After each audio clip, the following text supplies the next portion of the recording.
What's up guys, Radio Graffiti here with another video. Today we're going to be talking about Suicide Squad. The Suicide Squad, not that piece of shit that came out in 2016. I already did my video on that, you can check that out if you're interested. No, this one is The Suicide Squad, which is somewhat of a sequel to the last one, kind of a soft reboot. It's got some of the same characters by the same actors, so I don't know, it's a little weird, but regardless, is the movie any good?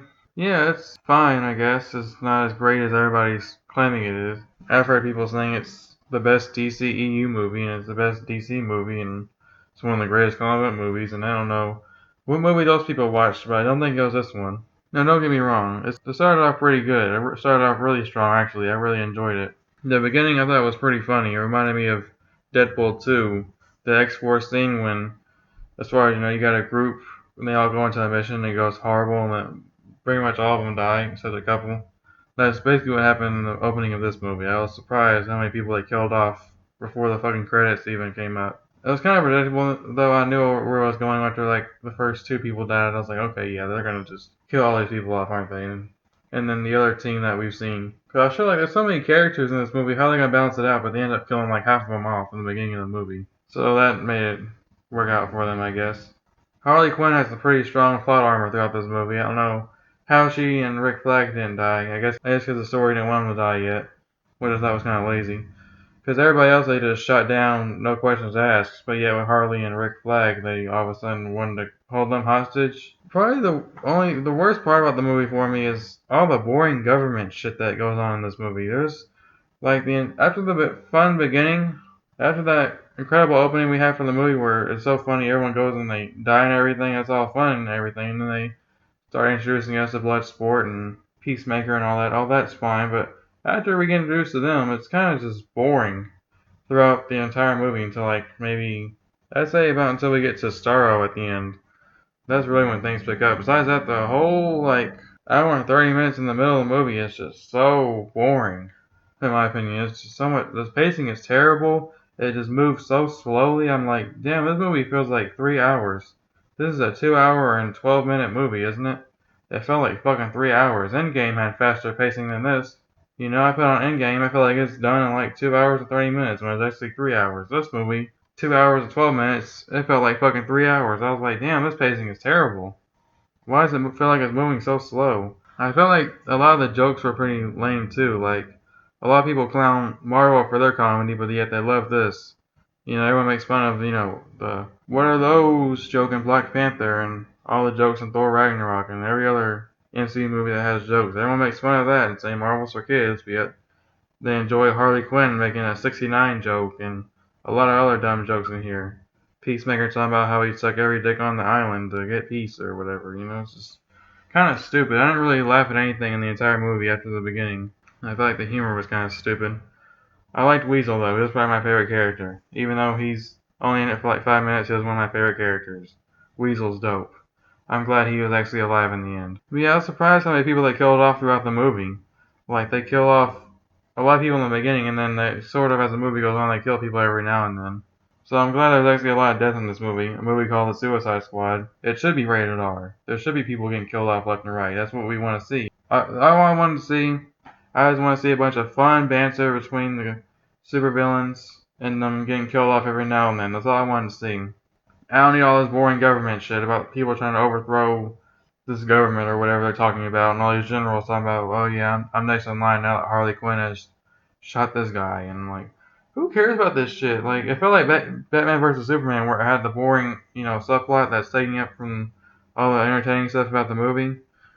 I didn't really like any of that stuff. I felt like that was pretty boring. I wish they'd done something else. Really slowed it down, in my opinion. I didn't care about any of that stuff. I was just waiting for them to get back to Bloodsport. Overall, it was a fun, enjoyable movie. I just feel like the pacing could have been a lot faster. The acting was, it's about usual comic book movie acting. There's nothing over the top, really.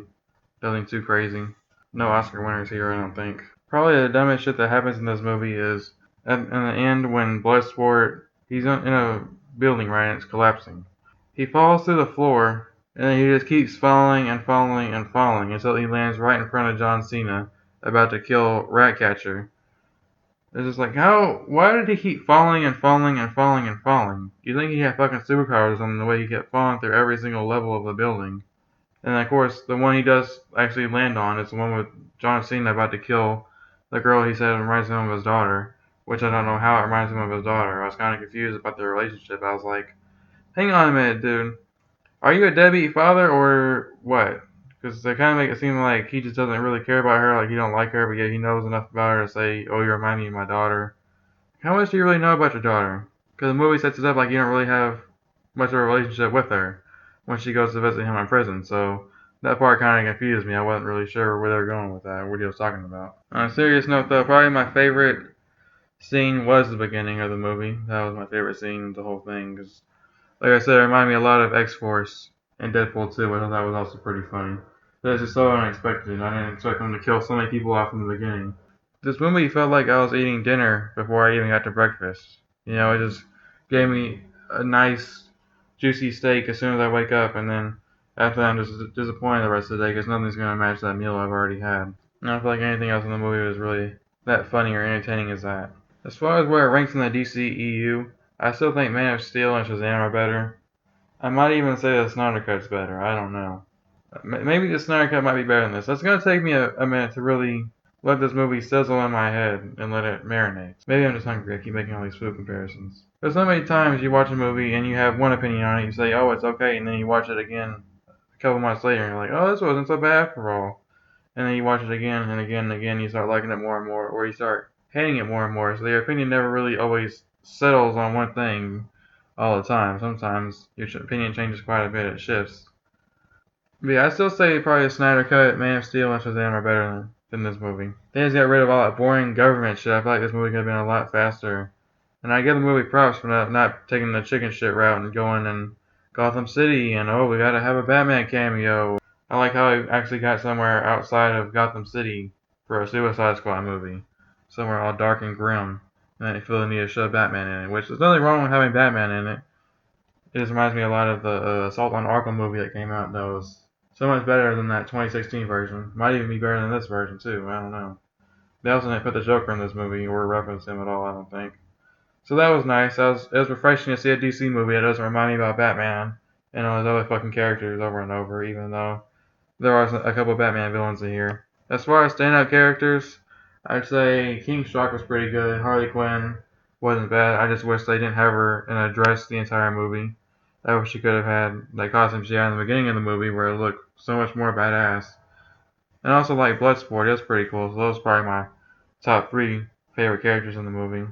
I liked Ratcatcher better than I thought I would. At first I thought her power was dumb and she was a dumb character and I wanted her to die. But as it went on, I guess she kind of grew on me a bit. Although I didn't like how they kept stopping the movie every like 5 seconds, like in the middle of it, and everyone just starts explaining their shit.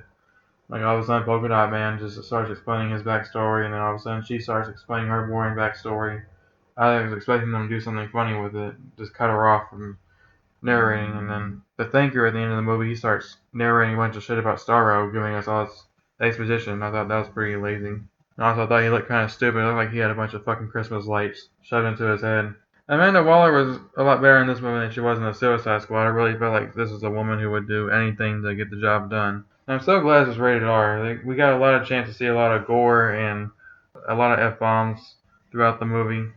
A lot of cussing, which I liked. It was about much more mature than that PG-13 version we had in 2016, where it felt like they kept having to hold back for a PG-13 rating. This one, they can go more balls to the wall. And I don't know what pussy ass little bitches are crying that, oh, it's way too gory. No, it's not. I've literally seen people say this, oh, wow, this movie's so gory. It's so, wow, bloody. These people must watch Disney movies all the time or something if they're not used to R-rated violence. I mean, it really wasn't that gory. Have these people never seen Game of Thrones?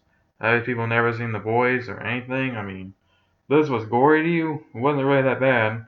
There's a couple of shots in here that's a little bit gory, but it's pretty quick and then it leaves. There wasn't anything really that bad in the movie, so don't listen to all the pansy asses that are complaining and crying. It's not really that gory. It was fine. It's an R-rated movie for God's sake.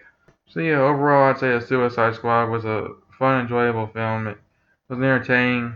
It entertained me for 2 hours. Just felt like the pacing was pretty slow, so I don't know if I've really rewatched this movie too much. It's kind of a chore to get through the first time. Yeah, it was a fine movie though. And let me know what you guys think about The Suicide Squad.